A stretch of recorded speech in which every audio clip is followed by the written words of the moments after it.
அதாவது மீட்பு யாருக்கு கொடுக்கப்படுகிறது என்பதை செப்பனியா நூல் கூறுகிறது. என்னன்னா, இந்த எளியவர் என்றால் என்ன, அதான் நாம் தெரிந்து கொள்ள வேண்டும். மறு கிறிஸ்து என்ற ஒரு தலைப்பை கேள்விப்பட்டதும் நம் எல்லோருக்கும் என்ன ஒரு நினைவு வர வேண்டும் என்றால், புனித அசிசியார், பிரான்சிஸ் அசிசியார் என்று ஒருவர் இருக்கிறார் அல்லவா, நம் சபையின் தலைவராக இருக்கக்கூடிய, அதாவது சபையை தோற்றுவித்தவர். 3ஆம் சபையை 800 ஆண்டுகளுக்கு முன்பு அமைத்து கொடுத்தவர் தான் அசிசியார், புனித அசிசியார், பிரான்சிஸ் அசிசியார் என்றும் சொல்லலாம். எனவே இந்த பிரான்சிஸ் அசிசியாரை தான் இந்த உலகமே என்ன சொல்கிறது என்றால் மறு கிறிஸ்து. அவருடைய வரலாற்றை படித்தவர்கள் அனைவரும் அதை சொல்லுவார்கள். அதை சொல்லும் பொழுது எந்த அடிப்படையில் சொல்கிறார்கள் என்றால், அவர் மிக எளியவராக வாழ்ந்தவர் என்ற அடிப்படையில் சொல்லுகிறார்கள். அதனால் எளியவராக வாழ்வது என்றால் என்ன என்றால், நாம் பிரான்சிஸ் அசிசியாரை உதாரணமாக எடுத்து பார்க்கலாம். சரியா? அப்ப எளியவராக வாழ்வது என்றால் என்ன, அதை நாம் தெரிந்து கொள்ள வேண்டும். எளிய நிலை என்றால் அந்த சிலுவை நமக்கு கிடைக்கக்கூடிய சோதனைகளை எளிய மனதுடன் ஏற்றுக்கொள்வது. உதாரணத்துக்கு, இந்த எளிய மனம் இல்லாதவருக்கு ஒரு உதாரணம் சொல்கிறேன். அவர்தான் நம்முடைய சீமான் அவர்கள். சீமான் அவர்களால் கடவுளை ஏற்றுக்கொள்ள முடியவில்லை. பெரியார், சீமான், யாரெல்லாம் கடவுளை ஏற்றுக்கொள்ள முடியவில்லையோ அவர்களுக்கெல்லாம் இதுதான் பிரச்சனை. அவர்களாக எளியவராக வாழ முடியவில்லை. எதுவாக இருந்தாலும் அவர்களுடைய பகுத்தறிவுக்கு எட்ட வேண்டும். எட்டாவிட்டால் நான் அதை ஏற்றுக்கொள்ள மாட்டேன். Very good. நீங்கள் அதை ஏற்றுக்கொள்ள வேண்டும் என்று கடவுள் கேட்கவில்லை. நீங்கள் மீட்பு வேண்டுமா, கடவுளுடைய பிள்ளையாக மாற வேண்டுமா, அப்ப உங்களுக்கு சோதனை வரும். சோதனையில் நீங்கள் ஜெயிக்க வேண்டுமா, அதுக்கு ஜெயிப்பதற்கு ஒரே வழி என்ன என்றால் எளிய மனநிலை. நான் எளியவன் என்ற ஒரு மனநிலை நமக்கு இருக்க வேண்டும். நான் கடவுளுடைய மேலானவன் என்பது இதற்கு நேர் எதிரான ஒரு கருத்து. கடவுள் எனக்கு உதவலன்னா நான் அவருக்கு உதவ மாட்டேன், போயா அப்படின்னு சொல்றது எளிய நிலை அல்ல.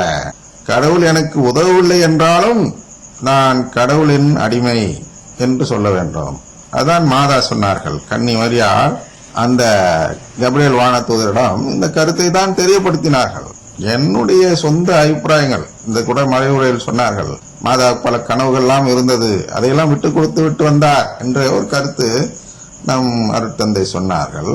அதுதான் எளிய மனம், விட்டு கொடுப்பது. நமக்கு எவ்வளவோ திட்டங்கள் இருக்கும். அப்படி பணக்காரன, இப்படி பணக்காரன, அதை விட பெரிய வீடு கட்டணும், இதை விட பெரிய கார் வைக்கணும் என்று இந்த அருவி என்ற ஒரு படத்தில் அந்த பெண் அப்படியே ஒரு நிமிட நேரம் வசனம் பேசிவிட்டு அவ்வளவையும் பட்டியலிட்டு விடுவார்.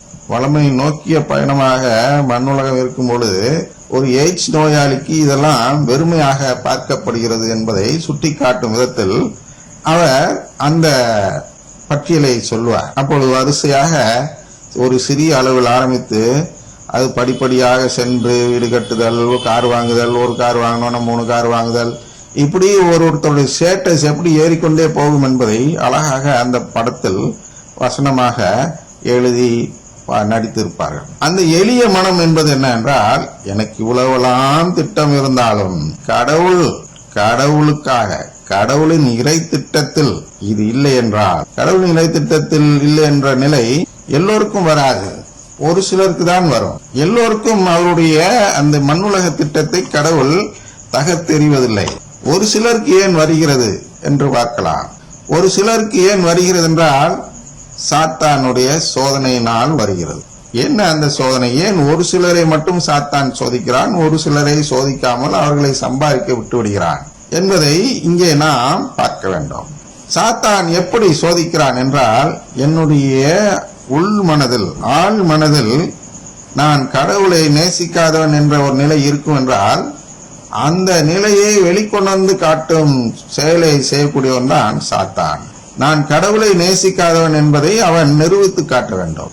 ஆனால் நான் நடிப்பவனாக இருப்பேன் என்றால், நான் உண்மையிலே கடவுள் பக்தி உள்ளவனாக கோயிலுக்கெல்லாம் போயிட்டு தினமும் போயிட்டு வந்துட்டு இருக்கும் பொழுது, உண்மையிலேயே கடவுளுடைய குடும்பத்தில் சேர விரும்பாதவனாக நான் இருந்து கொண்டு வெளியில் சேர விரும்புவன் போல் நடிப்பேன் என்றால், அப்பொழுது சாத்தான் என்ன செய்வான் என்றால், அந்த உண்மையான அந்த எண்ணம், அந்த உண்மையான நிலை, என்னுடைய உண்மையான நிலை என்ன நிலை, அன்பு நிலை, கடவுளின் அன்பு செலுத்துகிறேனா என்ற நிலையை வெளிக்கொண்டு வந்து அவன் காட்ட வேண்டும். அதற்காக நான் என்ன செய்கிறான் என்றால், ஒவ்வொருவரையும் துன்பத்திற்கு உட்படுத்துகிறான். யாரெல்லாம் கடவுளிடம் மிக நெருக்கமானவர்களாக இருக்கிறார்களோ அவர்களெல்லாம் துன்பத்திற்கு உட்படுத்தி, இந்த துன்பம் அதிகரிக்க அதிகரிக்க ஒவ்வொருவரும் என்ன செய்வார்கள் என்றால், அந்த சீவான் நிலையை அடைவார்கள். அதுதான் இந்த சைடு டிரான்சிஷன். சிலுவையிலிருந்து வலமை பக்கம் வரக்கூடிய ஒரு டிரான்சிஷன், மனமாற்றம். அதாவது எப்படி சொல்றது, ஸ்லோ. அதாவது ஒரு ஆமை நவருவது போல், நத்தை நவருவது போல் இந்த பக்கத்திலிருந்து நாம் மெதுவாக இந்த பக்கம் வந்து விடுவோம். அப்படி மாறக்கூடியவர்கள் தான் அருங்கொடை இயக்கத்தினர் என்று பார்க்கிறோம். அவர்கள் எல்லாம் என்ன செய்கிறார்கள் என்றால், இன்றைய நற்செய்தி வாசகம் அதுதான் சொல்கிறது. அவர்கள் என்ன செய்கிறார்கள் என்றால், அதிக பக்தி உள்ளவர்களாக இருக்கிறார்கள். நான் அதை குறை கூறவே இல்லை. அவர்களிடம்தான் திருச்சபையில் அல்ல கூட்டத்தை இரண்டாக பிரிக்க வேண்டும் என்றால், பக்தி உள்ள கூட்டம் என்று ஒரு பிரிவும், பக்தி இல்லாத கூட்டம் என்று இன்னொரு பிரிவும் நாம் இரண்டாக பிரிக்க வேண்டும் என்றால், இந்த பக்தி உள்ள பிரிவில் அநேக அருங்கொடையினர் சென்று விடுவார்கள். பக்தியற்றவர்கள் என்பவர்கள் நிச்சயமாக அருங்கொடையில் இருக்க மாட்டார்கள். ஆனால் இந்த பக்தி உள்ள இவர்களை என்ன செய்கிறான் என்றால், அவர்களுக்கு சோதனைகளை கொடுத்து என்ன செய்கிறான் என்றால், மெதுவாக சிலுவை பக்கம் இருந்த அவர்களை அந்த வலமை பக்கம் அழைத்து செல்கிறான். வலமை பக்கம் தான் அந்த இயக்கம். அவர்கள் மாறுவதற்கு முன்பு அவர்கள் பக்தி உள்ளவர்களாக சிலுவை பக்கம் இருக்கிறார்கள். அதை எங்க மாறுவதற்கு முன்பு, அருங்கொடை இயக்கத்தினராக மாறுவதற்கு முன்பு அவர்கள் எங்கே இருக்கிறார்கள், சிலுவையின் பக்கம் இருக்கிறார்கள். அவர்களுக்கு துன்பத்தை அதிகரித்து கொண்டே போகும்போது அவர்கள் ஒரு நிலையில் அந்த அடையாளங்களையும் வளமையும் தேடி வாங்க ஆசீர்வாதமா இருக்குன்னு அவர்கள் கூப்பிடும்போது, இந்த துன்ப கிண்ணம் என்னை விட்டு அகலட்டுமே என்பத காரணத்தை காட்டி, அகல வேண்டும் என்ற காரணத்தை காட்டி அந்த இயக்கத்தில் சேர்ந்து விடுவார்கள். நன்றியால் துதி பாடுவார்கள். அப்புறம் என்னென்னமோ பாட்டெல்லாம் பாடுவார்கள். இதெல்லாம் பாடும் பொழுது என்ன நடக்கும் என்றால், நம் நம்பிக்கையை நற்கருணையிடம் இருந்து எடுத்து விட்டோம் என்ற ஒரு வெளி அடையாளம் சாத்தான் காட்டி விடுகிறான். எனவே இந்த வெளி அடையாளத்தை அவன் காட்டிய பிறகு அவன் வென்றவனாக மாறிவிடுகிறான். இதனால்தான் அதற்கு அப்புறம் அவர்கள் அங்கே சென்ற பிறகு மீண்டும் செழுமையில், அதாவது வளமையில் செழித்து அவர்கள் எல்லாம் வசதி உள்ளவர்களாக மாறிவிடுவார்கள். ஏனென்றால் அதற்கப்புறம் அவர்களுக்கு சோதனை இல்லை. சாத்தான் சோதிப்பதை அவர்களிடம் விட்டு விடுவார். அவர்கள் நல்ல சேரும் செழிப்புமாக மண்ணுலகில் வாழலாம். ஆனால் விண்ணகத்தில் அந்த உறவு கிடைக்காத நிலை ஏற்பட்டுவிடும். இயேசுவின் உறவற்ற நிலை என்று திருத்தூதர் பவுல் கூறுவார் அல்லவா, அது போன்ற ஒரு நிலை வந்துவிடும். எனவே இதுதான் மனமாற்றம். இதுதான், இதை குறித்து தான் இன்று நற்செய்தி வாசகம் சொல்லப்படுகிறது. என்ன சொல்ல, அதுதான் இங்கேயும் சொல்கிறார். மெஸ்ஸியாவின் மீட்பு எளியவர் அனைவருக்கும் வாக்களிக்கப்படுகிறது. அப்ப எளியவர் யாரும் அருங்கொடை இயக்கத்திற்கு போக மாட்டார்கள். பரவாயில்லப்பா, நான் நற்கருணையை நம்பிட்டு இங்க இருக்கும் பொழுது எனக்கு எவ்வளவுதான் துன்பம் வந்தாலும் நான் அந்த ஆசீர்வாதத்தை தேடி நான் அங்க வரமாட்டேன், அடையாளங்களை தேடி நான் அங்க வரமாட்டேன், அருங்கொடையில் சேரமாட்டேன் என்று யார் ஒரு மனநிலையில் இருக்கிறார்களோ கத்தோலிக்க திருச்சபையில், அவர்கள் தான் எளியவர்கள். இதைதான் ஏறக்குறைய நம்ம பிரான்சிஸ் அசிசியாரும் செய்தார். அவர்களெல்லாம் பார்ப்பாங்க, அவர் சாக்குடை உடுத்தி கொண்டார், ஏழையா வாழ்ந்தார், அதனால இல்லை. அதெல்லாம் எதுக்காக செய்தார்? இந்த எளிய நிலையிலும் நான் என் தந்தையாகிய கடவுளை உண்மையான தந்தையாக பார்க்கிறேன், இந்த மண்ணுலக தந்தை எனக்கு தந்தை அல்ல என்று சொல்லி அவர் என்ன செய்தார் தெரியுமா? அந்த தந்தையின் உறவை நம்மெல்லாம் 10 பண்றது சொல்லுவோம் இல்லையா, தண்ணி ஊத்திக்குவோம் மேல. அவர் அங்கே அதுக்கான சடங்கு இல்லாத காரணத்தினால் அவர் ஒரு சடங்கை ஏற்படுத்துகிறார்.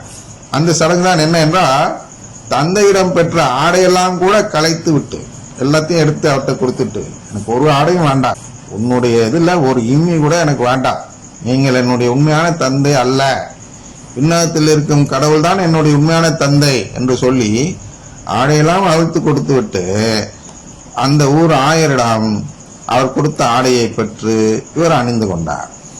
அந்த அளவுக்கு அந்த கடவுளின் குடும்பத்தை அவர் நம்பினார்.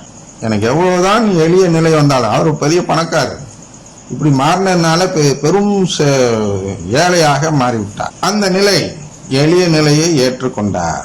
அதான் சிலுவை நற்செய்தி என்கிறோம். இதுதான் சிலுவை நற்செய்தியின் சாராம்சம். நாம் நம் திட்டத்தை கடவுளின் திட்டத்திற்காக கைவிட்டு வாழ்வது. கடவுள் திட்டம்னு நிறைய மேற்கோள் காட்டினார்கள் நம்முடைய அருத்தந்தை என்று. நல்ல மேற்கோள்கள் யோவான் 6:37, 39, 40 எல்லாம் நல்ல நல்ல மேற்கோள்கள். கடவுளுடைய திட்டம் இப்படித்தான் இருக்கிறது என்று நல்ல நல்ல மேற்கோள்கள் கொடுத்தார்கள் அல்லவா? சில மேற்கோள்களை வேண்டுமானால் நான் சொல்லுகிறேன்.